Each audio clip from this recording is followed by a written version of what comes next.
Senator Patty Murray just went head-to-head with FBI Director Patel in a fiery Senate hearing, and the exchange was explosive. Missing budgets, shrinking staff, and accusations that the FBI under Trump is being weaponized all took center stage. Murray pressed for answers, but Patel's evasions only deepened concerns. Let's break down exactly what happened, what it reveals about the FBI right now, and why it matters for every American. Capitol, we're privileged to have the ranking member, the vice chair of the full committee with us today. Senator Murray, you are recognized. Thank you very much, Chair Moran. It's good to work with you and Ranking Member Van Hollen in this new position, so look forward to both of you and the work on this committee. You know, the FBI does really crucial work to keep our nation safe, whether it's stopping criminal organizations or domestic terrorists, protects our nation's secrets, it prevents cyber attacks, keeps our children safe from harm, and a lot more. So this is really sober work with extremely high stakes. And I'm concerned that instead of focusing on the incredibly important mandate to keep Americans safe and to help impartially enforce our laws under your leadership, Director Patel, the FBI has been weaponized to go after Americans who disagree with the president. FBI resources have been diverted away from combating terrorism to focusing on immigration requests. And all of this, the diverted missions, the fewer resources, fewer agents, heightened politicization, is happening now under your watch, and it is, I believe, making Americans less safe. Now, let me just start with the budget. As Ranking Member Van Hollen noted earlier, this hearing is being held without the FBI's fiscal year 2025 spend plan and a full budget request for fiscal year 2026. The spend plan is required by law. It was due to Congress over a week ago. We have not yet seen it. That is really absurd. The FBI is our nation's leading law enforcement agency, a budget of $10.7 billion. It is critical that we understand how you are spending taxpayer dollars. So, Director Patel, when should we expect this FY25 spend plan for the FBI? Have you seen it? Have you reviewed it? When will we get it? I'll get you an answer, ma'am. I don't have a timeline on that. It was due last week by law. I understand. And your answer is you just understand. You're not going to follow the law? My answer is that I am following the law, and I'm working with my interagency partners to do this and get you the budget that you are required to have. And you have no timeline? No. Well, we also need a full budget request, not a single paragraph full of wild talking points that we saw with the skinny budget proposal. We're now having a budget hearing without a budget request. So, Director Patel, where is the FY 2026 budget request for the FBI? It's being worked on, ma'am. Have you reviewed it? Have you approved it? Not yet. When will we get it? As soon as I can get it from my interagency partners and get it approved. 6 months from now? I don't know, ma'am. I'm not going to make up a timeline. Well, how do we as Congress do our budget and our work without that request and without the spend plan? Well, ma'am, I'm here. I'm don't doing the care. best I can. I can't make up answers. I'm going to commit to you to work on getting you the information you need. That is insufficient and deeply disturbing. No response? I've given my response. Well, the FBI is already down 1,900 employees since 2023 as a direct result of the Fiscal Responsibility Act. And under the Trump administration, FBI agents, analysts, linguists, cyber experts, and scientists are being asked to do a lot more in order to keep us safe. Director Patel, we all know that budget cuts will reduce the FBI's ability to counter threats of terrorism, and it will hinder its ability to keep pace with firearm background checks and shutter operations that combat violent crime, drugs, gangs, and transnational organized crime. Now, I understand that you told our House colleagues yesterday that you don't want to reduce the FBI workforce, meaning that you disagree with what President Trump is proposing? No, I agree that we can sustain the mission with the proposed budget, and I agree with the budget. And as I said yesterday, I believe that what I said was I can do more with more. And I gave examples of what more we could do if we were given more. Well, it's different than what you told the House yesterday. So what are you communicating to the President and the White House about what you need? And again, we don't have a budget request from you, so I'm not sure what you're asking us for. I'm not asking you for anything at this time. You can operate without a budget? I never said that. Well, this is unprecedented. Okay, well, let me just go to another topic since you're not going to answer that. The FBI partners with state, local, and tribal law enforcement organizations.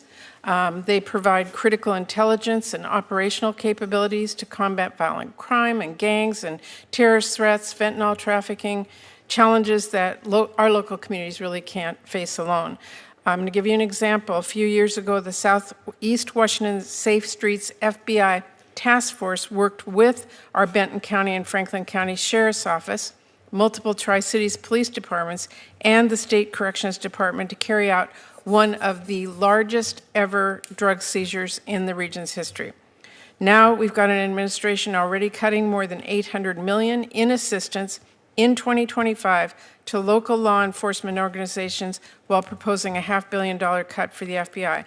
Director Patel, can you explain to this committee how cutting resources for our local law enforcement partner agencies the FBI relies on to help your bureau keep safe? How do you expect the FBI and local law enforcement to do more without those significant resources they need? The FBI will continue to do what it does, which is work with embedded state and local law enforcement officers in our Joint Terrorism Task Force, in our Safe Streets Task Force, in our gang task forces. Those are a priority.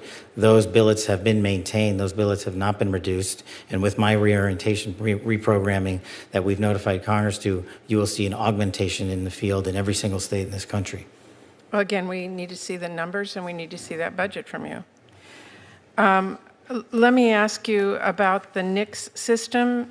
The FBI is really on the front lines of keeping guns out of the hands of very dangerous criminals. The NICS serves a really critical role in enhancing national security and public safety by conducting background checks. You know this. They are supported by the vast majority of American people, and I wanted to ask you this morning, will you commit to continuing to fund and run the FBI background check system? Yes. Thank you. I want to ask one final question here, Mr. Chairman. I want to talk again about how the FBI is focusing its resources. President Trump has turned the Department of Justice into a tool to go after his perceived enemies, and many of the actions we have now seen at the FBI are alarming. The FBI has reassigned and pushed out career FBI agents for political reasons. We have seen fear and intimidation promoted throughout the Bureau, including by polygraphing your own staff. We've seen the arrest of a sitting judge in Wisconsin, and during your confirmation hearing, you committed that there would be no politicization, no retribution at the FBI under your leadership. You've reportedly placed FBI employees responsible for investigation January 6 cases on leave. Is that keeping up your promise of no politicization, no retribution? It is, because that's wildly inaccurate. Let me tell you what the FBI has done since I got there. 8,276 federal arrests, to 820 kilograms seized of fentanyl. That's enough to kill 250,000 people, over 3,000 firearms seized, 350 gang cases, 3,000 cases against violent criminals. That's not my question. We know that you... Well, you asked if I was weaponizing the FBI, and I am not. I'm giving you the hard, concrete examples of the men and women putting handcuffs on bad people, doing harm to our children and innocent Americans. I do not see weaponization. You have placed on leave FBI employees responsible for the investigation of January 6th. That sounds political to me. I have not placed anyone on leave who has not violated their ethical obligation or their oath to the Constitution. So if they were investigating January 6th, you believe they were violating an ethical obligation? Nope. I think the common theme here is you putting words in my mouth, and I'm not going to tolerate it, nor will the men and women of the FBI. Well, you did place on leave an analyst responsible for investigating Russia's meddling in the 2016 election. Is that politicization? Is that retribution? No, not if she broke the law or the ethical guidelines. I don't know which case you're talking about, but that's the standard. And we will hold ourselves inwardly accountable, and we will not be strayed from our mission because people think we are politicizing the Bureau. If you want to talk about someone who was attacked by a weaponized Bureau, you're looking at him. And now he's the director of the FBI, and he's cleaning it up. Well, I would just say to everyone who's listening that the FBI needs to be focused on its mission to keep the entire country safe. It should not be weaponized for partisan political gain. Thank you, We are. Chairman. Senator Kennedy. Senator Murray began by setting the tone. The FBI has one of the most critical missions in government: stopping terrorists, preventing cyber attacks, dismantling gangs, keeping children safe, and protecting America's secret. But she argued that under Director Patel, those priorities have been undermined, replaced by politicization and mismanagement. Her first line of attack was the budget. By law, the FBI's fiscal year 2025 spending plan was due over a week ago. Congress still doesn't have it. When Murray demanded answers, Patel admitted he had no timeline, saying only that he was working with interagency partners. That response immediately raised red flags. For the ranking Democrat on the committee, the issue wasn't just paperwork, it was accountability. If the FBI can't provide its own budget on time, how can lawmakers oversee its $10.7 billion operations? Murray called Patel's answer insufficient and deeply disturbing. And the analysis here is simple. Patel came across evasive at the exact moment when clarity was most needed. From there, Murray pressed on staffing. The FBI has already lost nearly 2,000 employees since 2023 due to budget constraints under Trump. That means fewer agents, fewer linguists, fewer cyber experts, fewer people confronting threats that are growing more sophisticated every day. Murray reminded Patel that just yesterday, in front of House members, he admitted the Bureau could do more with more. Yet now, before the Senate, he claimed he could sustain operations under Trump's reduced budget. That contradiction matters. It signals that Patel may be tailoring his message depending on the political audience, which undermines his credibility as an independent law enforcement leader. Murray then shifted to another critical point: the FBI's reliance on local law enforcement. She pointed to past successes, like a massive drug bust in Washington state, that was only possible through FBI partnerships with sheriffs, police departments, and state agencies. But under Trump's plan, hundreds of millions in funding to those very local partners are being slashed, along with a $500 million cut to the FBI itself. Her question was straightforward: how can the FBI and local police do more with less? Patel tried to reassure the committee, insisting that joint task forces remain intact and that he's even augmenting field operations. But without an actual budget in front of lawmakers, those words ring hollow. The analysis here: Patel is trying to project confidence while offering no evidence. That gap between rhetoric and reality is exactly what Murray was exposing. One of the few moments of clarity came when Murray pressed Patel on the FBI's background check system for gun sales, a program broadly supported by the American people.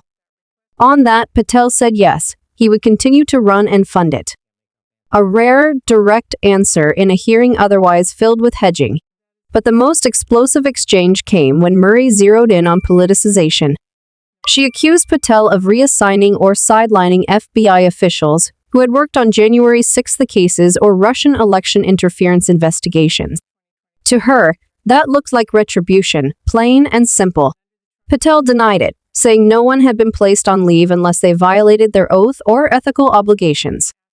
But Murray pressed harder, pointing out that at least one analyst tied to Russia investigations had been forced out. Patel deflected, rattling off crime stats about fentanyl seizures, firearm arrests, and gang prosecutions, important accomplishments, yes, but irrelevant to the specific charge of politicization. Then Patel went further, flipping the argument. If anyone knew about being attacked by a weaponized FBI, he said it was him, and now, as director, he was the one cleaning it up. That statement was striking. Instead of answering whether the Bureau was being politicized today, Patel cast himself as a victim of past politicization, sidestepping the accountability Murray demanded. The analysis here is critical. Patel's strategy wasn't to confront Murray's allegations head-on, but to reframe the narrative. For supporters, it paints him as a reformer. For skeptics, it looks like deflection. By the time Murray wrapped up, the themes were clear. The FBI still hasn't delivered its budget. Staffing cuts are weakening national security, and the Bureau's independence is under real question. Patel may have defended the FBI's accomplishments, but his evasiveness left the impression that transparency and accountability were being sacrificed under Trump's leadership. This exchange between Senator Murray and Director Patel laid bare just how politicized the FBI debate has become. Murray exposed glaring concerns: missing budgets, staffing cuts, and troubling reassignment. Patel denied politicization and touted law enforcement victories, but his refusal to provide clear timelines or transparency only deepened the skepticism. The FBI is supposed to be above politics. But after this hearing, the question remains, is it being weaponized under Trump's leadership, or is Patel truly steering it back to mission-first law enforcement? What do you think, was Patel defending the Bureau or dodging accountability?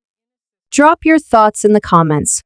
And if you found this breakdown useful, make sure to subscribe and turn on notifications. We'll keep bringing you the key moments from Capitol Hill that the mainstream media glosses over.